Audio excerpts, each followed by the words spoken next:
Good afternoon, Philippe. You have the floor. Thank you very much.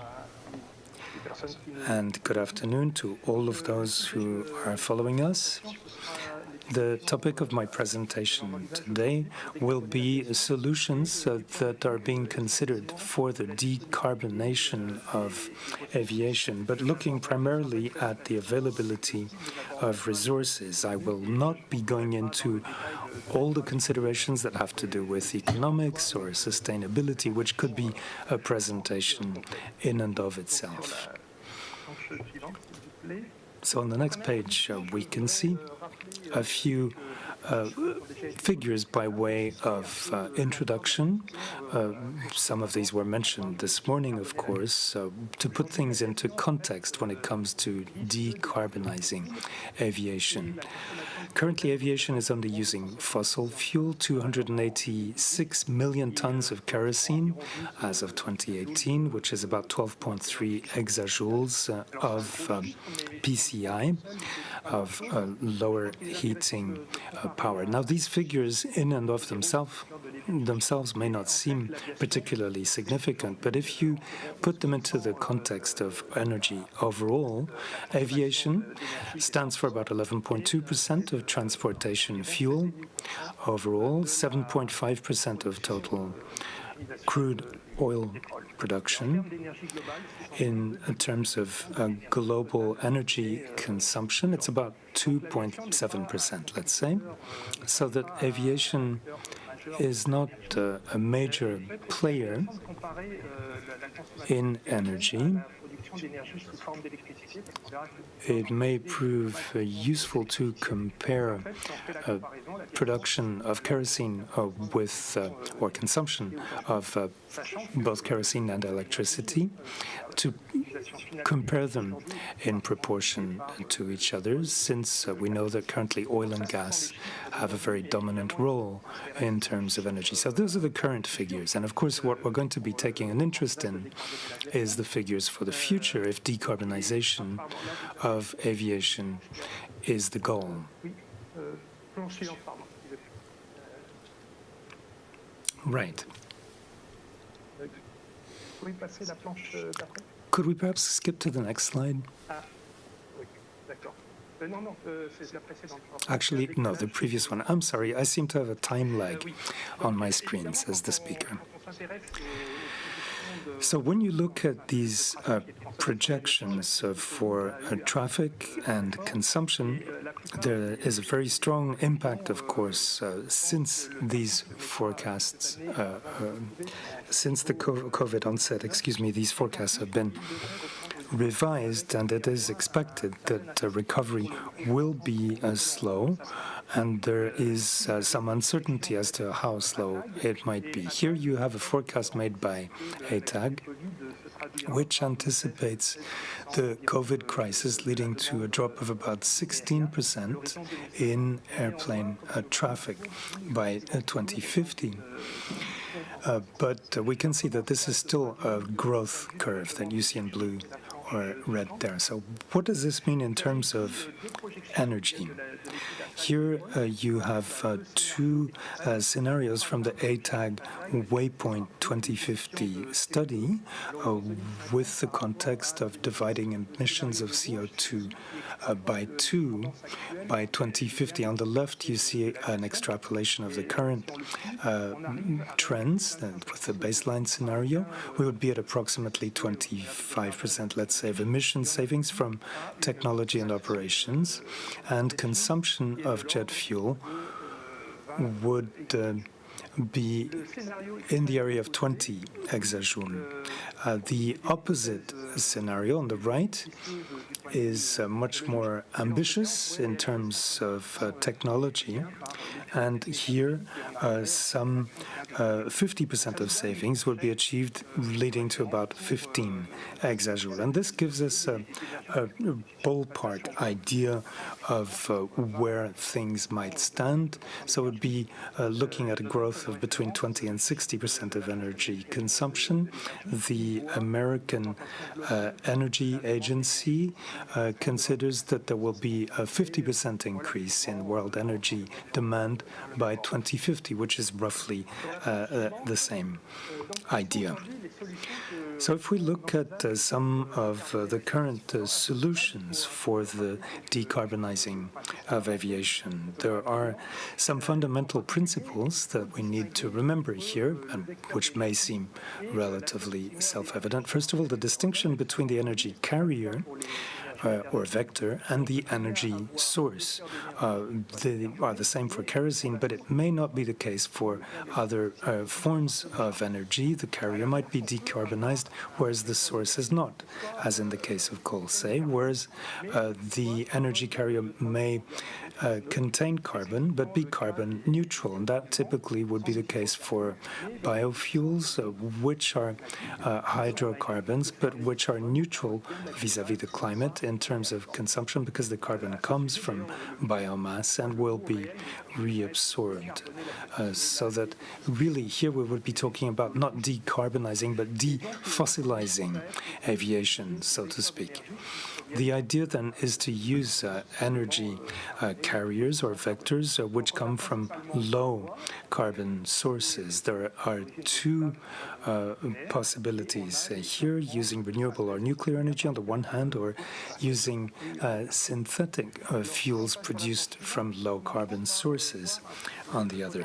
If we look at the next slide, we can see the potential offered by electricity, which is not a solution for large aircraft. Or for commercial aviation, by the way, and beyond the installed power, which is much higher than what you can have on a car or a high-speed train. The problem is the storage density of energy. With electricity, with kerosene, you have a PCI of 12 kilowatt-hour per kilogram. If you take the electricity equivalent, because the difference of yield between an electric motor with an electric-powered train, that's roughly 4,500 watt-hour per kilogram. The state-of-the-art of batteries is roughly 250 watt-hour per kilogram, and we haven't identified any solutions to exceed 600 watt-hour per kilogram. And a NASA study showed that with 500 watt-hour per kilogram, you could have a regional aircraft of 48 passengers. So you can see the gap with the long-haul aircraft by Airbus, you can see on the right. So the solution is only in synthetic fuels, hydrocarbons then.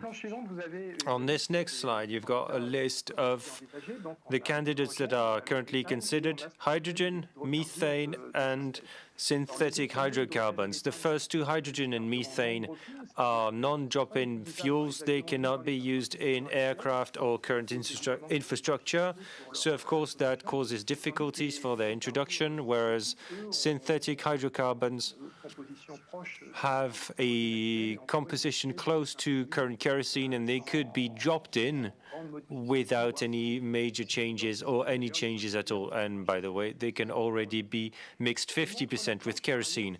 What you can see also on this slide is that in order to produce these various candidates, there are mostly two ways, and the two ways exist for most candidates. The first one is through biomass.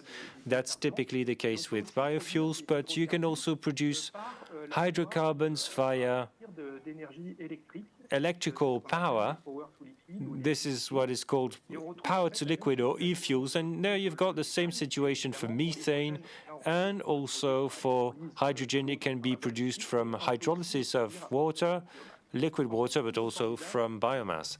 So all candidates share two main energy sources, either decarbonized electricity or biomass. On this next slide, I'll start with a discussion of biofuels, which is the most mature solution. You've already got processes through which you can convert biomass into fuels that can be used by aircraft, and with these processes you can also already process the various types of biomass that exist, oils and fats that can be produced via a hydroprocessing, sugars and starches that can be fermented, or lignocellulose that can be transformed into fuel via the Fischer-Tropsch process. So you've got different raw materials, and so the issues to assess the availability of the biomass and how much biofuels you can extract from that. This issue is illustrated on this next slide, and it's complex and multifactorial, as you can see on this schematic, which highlights the bottom-up evaluation approach for the output potential for biofuels. On the one hand, you've got food demand and available land. So food and feed demand will require land, and so then you need to have available land for other applications, i.e. for energy. The food demand will depend on demography and also economic development that influences the diet, but it also influences the technology level of agriculture, which along with climate, soil, and climate change is going to determine, along with the different types of crops, is going to determine yields. So based on that, you can determine what's going to be available in terms of land for energy crops. Keep in mind also that there are sustainability considerations to take into account. What you do with what type of agriculture, only irrigated or only using rain. There are lands that cannot be used to protect the environment and biodiversity because this is protected land, and also because converting some land with a high carbon content would lead to major CO2 emissions. That's something we want to avoid at all costs. And once you've got these lands and you can produce biomass on them, there's new competition for the use of this biomass between sectors like chemistry, chemicals production, heating, and eventually the production of biofuels. And here there's another competition because biofuels can be used for aviation, but also for other sectors. So trying to forecast the amount of biofuels that could be produced includes a great deal of hypotheses, and so it's a very uncertain exercise. On the next slide here, there's usually a distinction between various potentials for biomass production. There's the technical potential. This is the upper bound, what can be produced technically regarding the available land and the number of hypotheses in terms of development. There's the sustainable potential, roughly the same as the previous one, minus the durability, the sustainability constraints that we self-impose. Then there's the economic potential, what can be viably produced economically speaking, and then the biomass that can go to jet fuel. On this next slide, here you can see some results of studies. In the last 20 years, there have been a number of studies to assess the technical potential of biomass production. I've illustrated a few since 2009, and you can see that there's a broad range of estimates between studies and within studies from a few exajoules to 600 exajoules. And within the studies, it depends on the hypotheses that were used in the scenarios. For instance, when it comes to land availability and the lands that we allow to convert. The IPCC in 2014 assessed that the maximum potential with a high level of confidence was 170 exajoules, and with a medium level of confidence is 250 exajoules, and more severe studies about land availability come up with lower potential. And so what can be produced in terms of biofuel would depend on competition between users and the types of biomass and the conversion processes that have different yields. Here you've got an illustration from the Staples study from MIT. On the left, you've got 3 technical potential evaluations that align with different scenarios in terms of sustainability, land use, and yields. And then they apply a filter based on the sales price of biomass. The figures are small, but you can look at the figures, and so you can see the actual potential is lower And on the right-hand side, they used two scenarios depending on whether you maximize production of jet fuel, so mostly directing biomass towards aviation fuel production, or whether allocation is based according to the relative demand of each sector. And so on the rightmost sector, you can see that if you don't prioritize aviation, there's a big chance that very, very little biomass ends up as jet fuel. That illustrates the whole difficulty in assessing biomass potential. If you take an indicative study starting from the technical potential with a high level of confidence from the IPCC, if you can allocate 10 to 20% of this resource to aviation with a conversion rate that's fairly low, around 45%, you'd have 8 to 16 exajoules, so 40 to 100% of projected demand based on the two extreme scenarios I introduced at the beginning. Of course, there are points of attention. First, the intrinsic uncertainty, and also the fact that achieving the technical potential, don't be deluded, that will require a lot of developmental efforts for agriculture. And also, as I said, what will remain for jet fuel will depend on energy policies, and not only for aviation, but also it will depend on the overall optimization of biomass use for different end users. And the pie chart on the right shows something interesting. Right now, uses of biomass simply for cooking still accounts for a big chunk of the use of biomass. So that may not be the most efficient use. There may be other uses for that.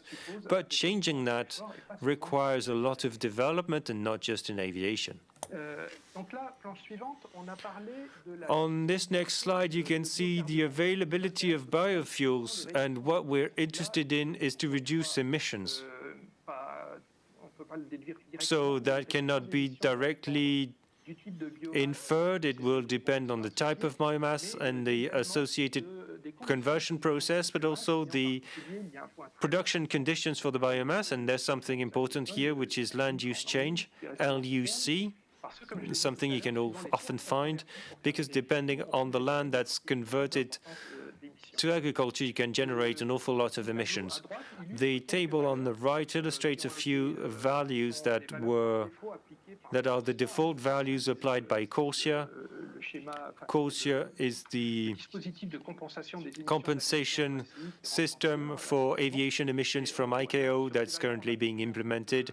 And for these values, they haven't included land use change, and you can see that there's a great deal of variation depending on the type of biomass that's used. And for some routes, corn via ATJ does not lead to a lot of reduction. What's also important is the maximum emissions reduction is not necessarily obtained for the maximum of production of biofuels. Coming back to the Staple study, in which they introduced associated emissions for land use change in their scenarios, the scenario that produces the biggest reductions in emissions is not the one that leads to the biggest production of biofuels, and in their case, the maximum reduction was 68%. That shows that biofuels are a way to reduce emissions, but they don't necessarily lead to zero emissions, although you may imagine there would be progress compared to current levels.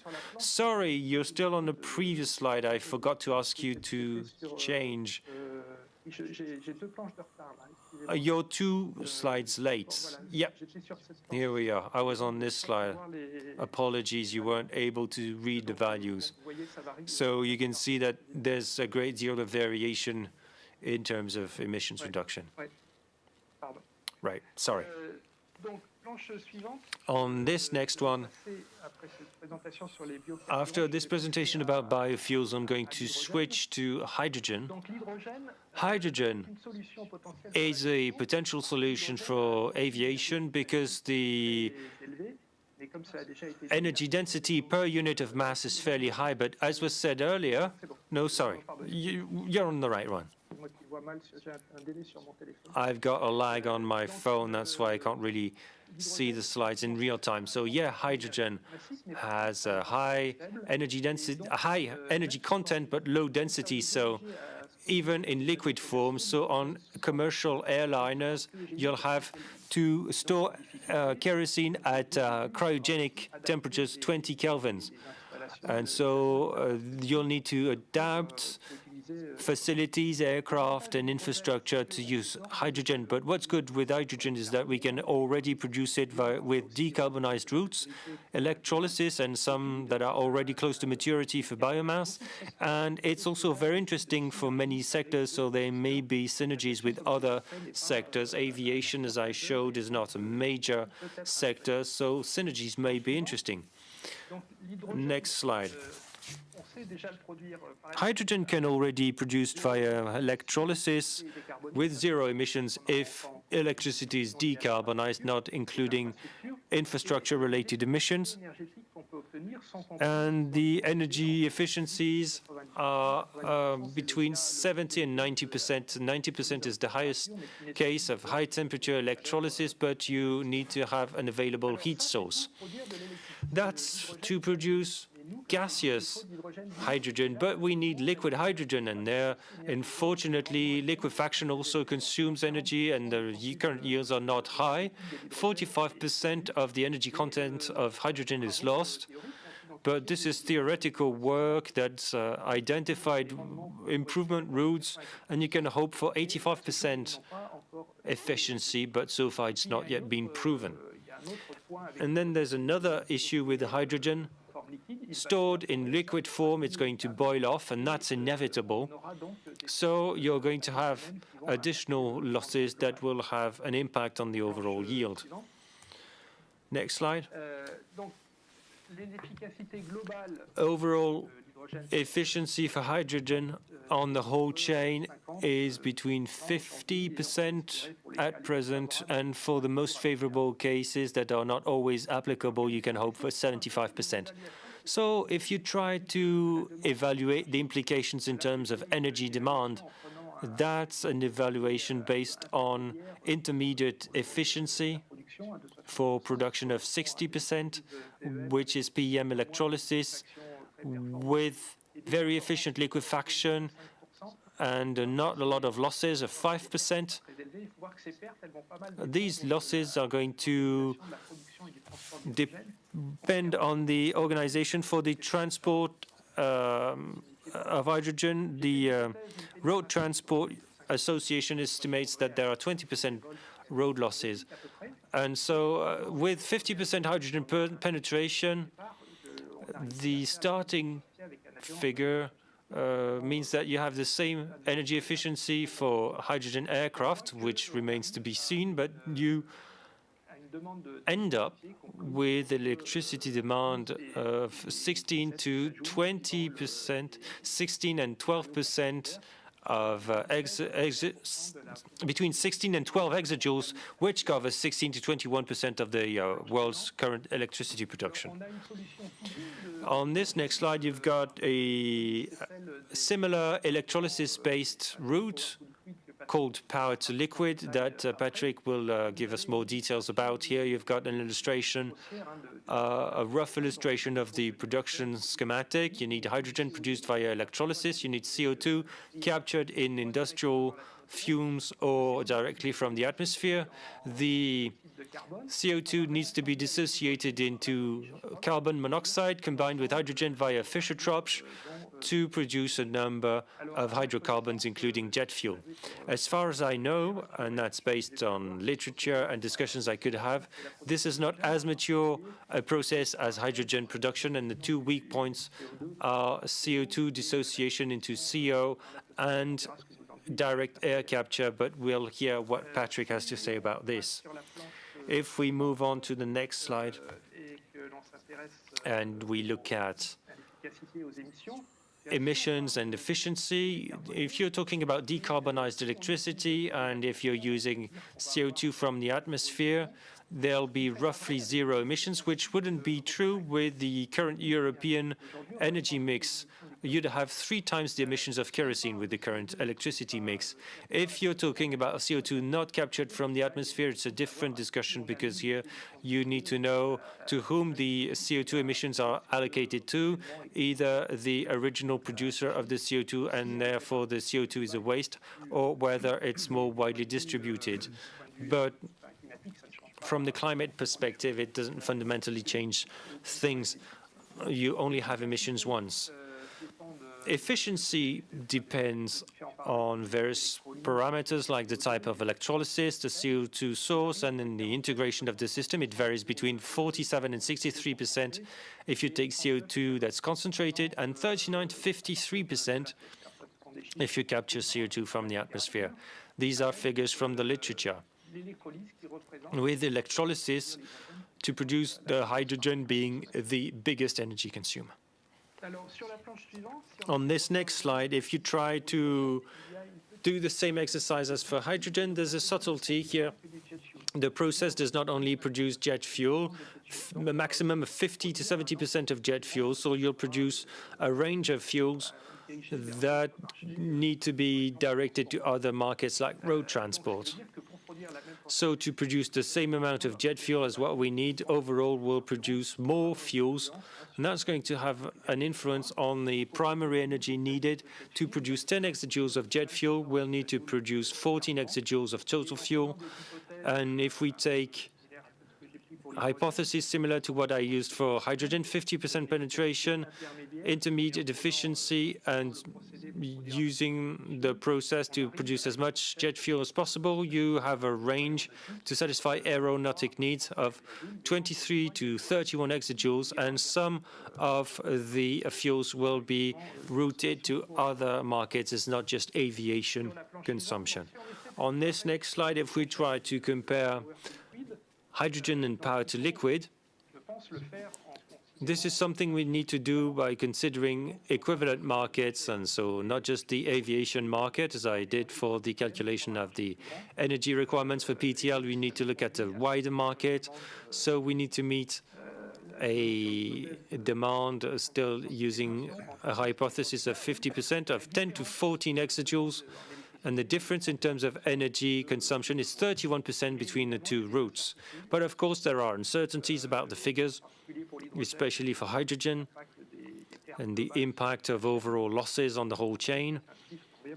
I told you that some figures are much higher than the 5% I used. It depends on the organization of production and transport, and also uncertainties about the performance that can be achieved for liquefaction, because the performance that I've talked about is not proven via real-life demonstrators. And there's also the influence of the aircraft's efficiency, which is achievable. If it's 15% lower than a kerosene plane, you can see that the delta is twice that.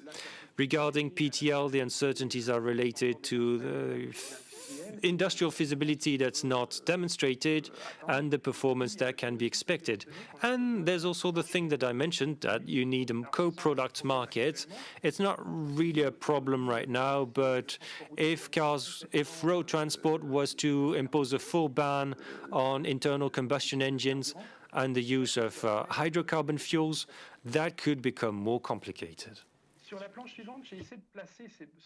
On the following slide, let's try to examine these needs for electricity compared with historical trends. And so here I looked at the data provided by the International Energy Agency that shows that between 2000 and 2018, the generation of decarbonated energy increased by 15 exajoules. So it's slightly less than our most aggressive scenario, but we are in the same order of magnitude here.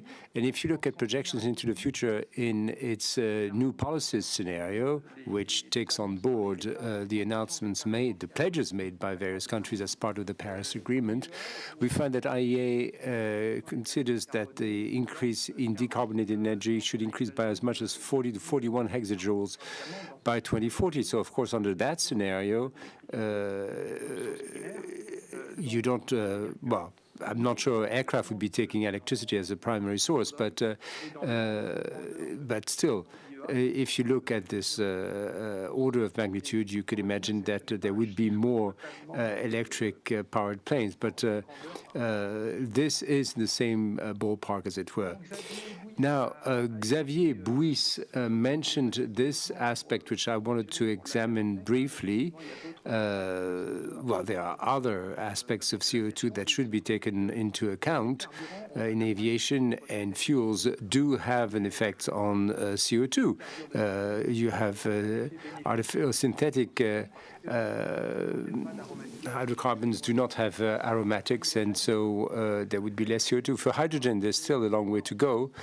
And in fact, we're only starting this in France. And the last item is there's major uncertainties about the other and CO2 and non-CO2 effects that are still being explored. By way of conclusion, the first thing to say is that improved energy efficiency for aircraft remains necessary if we are to reduce demand for jet fuel. There is some possibilities for biomass, but there are uncertainties related to that.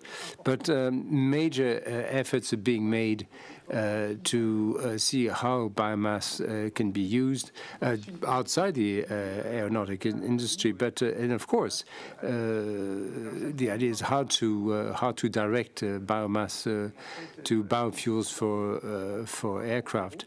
Now, the carbon balance will not be zero, but there will be positive effects for non-CO2 effects. Regarding hydrogen now and e-fuels,